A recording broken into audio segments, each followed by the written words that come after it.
গত ৯৫ দিনে দেশে হামে আক্রান্ত হয়েছেন ১,৬৭৭ জন এবং মৃত্যু হয়েছে ৬৬৬ জনের।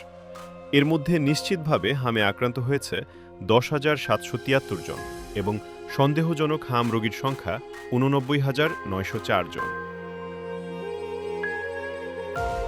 একই সময়ে নিশ্চিত হামে মৃত্যু হয়েছে ৯২ শিশুর এবং হামের উপসর্গ নিয়ে মারা গেছে ৫৫৬ জন। বৃহস্পতিবার স্বাস্থ্য অধিদপ্তরের সর্বশেষ প্রতিবেদন থেকে এসব তথ্য জানা গেছে। স্বাস্থ্য অধিদপ্তর সূত্র বলছে, গত ২৪ ঘণ্টায় হামজনিত উপসর্গ নিয়ে ৫ জনের মৃত্যু হয়েছে। এর মধ্যে সিলেট বিভাগেই মারা গেছে ২ জন। এ সময়ে নতুন করে হামে আক্রান্ত হয়েছে ১,১৪৮ জন। হামে আক্রান্ত ও মৃত্যুর সংখ্যা ঢাকা বিভাগে সবচেয়ে বেশি। এ বিভাগে হাম ও হামজনিত উপসর্গ নিয়ে মৃত্যু হয়েছে ২৯৭ জনের এবং আক্রান্ত হয়েছে ৪৮,৯০১ জন।